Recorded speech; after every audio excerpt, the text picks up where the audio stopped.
Church Administration, Law, and Finance, presented by Elizabeth Gow. We, as pastors, have a responsibility to our ministries to steward well what the Lord has put into our hands. By definition, stewardship is the management of the talents and resources of the persons entrusted to the care of the leaders. Or, as Jerry Sparks said, the goal of any church should be to do whatever possible to protect what has been entrusted to us. That in and of itself is an act of faithful stewardship.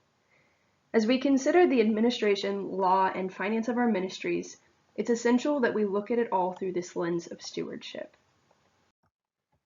When it comes to stewarding the administrative side of our ministries, it's important to remember that we're entrusted with people as well as resources.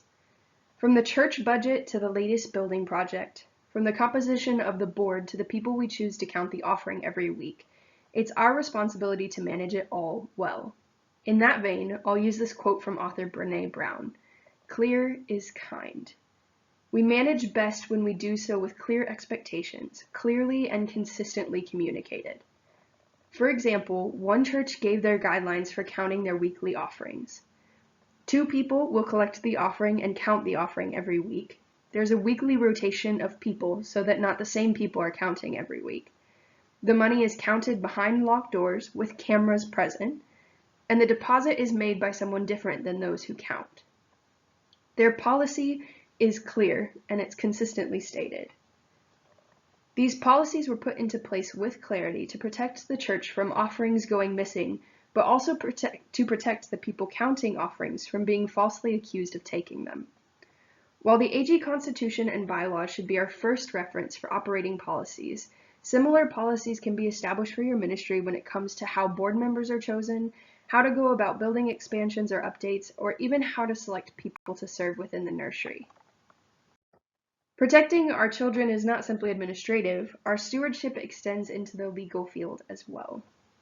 According to Dr. Richard Hammer, the top 2 reasons churches end up in court is sexual assault of a minor and insurance disputes. As stewards, he recommends that we take time to identify possible risks and take steps to control those risks. When it comes to insurance disputes, some of the ways we can identify those risks is by having physical inspections done of our property just to make sure everything is in proper shape. We can have checklist and incident procedure reviews done by legal counsel, and we can go back over our insurance policies to check for things like flood or fire coverage, making sure that our policies are updated to include any changes in property. Those reviews can help us know what steps to take to help prevent or reduce risk, or limit the possibility for any confusion with our insurers. When it comes to identifying and preventing risk where children are concerned, here are the 5 steps Dr. Hammer encourages all churches to take in order to protect minors. Anyone working with minors, whether that's teaching a Sunday school class or working in the nursery or children's church, should be required to fill out a detailed written application and go through a very thorough interview with the leadership of the church. This process should also include an official background check and at least 2 reference checks, not just personal references, but references who have seen them interact or work with children in an official capacity. The 2 adult rule means that no one child is left alone with one adult. In addition, he suggests that the individual should be a member of the church for up to 6 months before working with minors in any capacity. When put into practice, these steps help to protect the children in our care. It's as simple as that.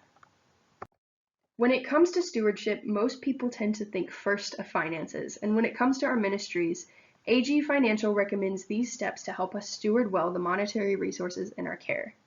We should follow good financial practices.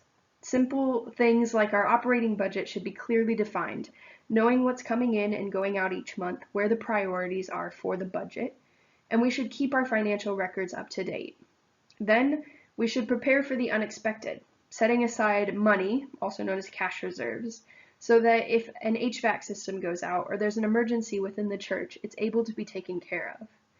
And lastly, plan strategically for growth.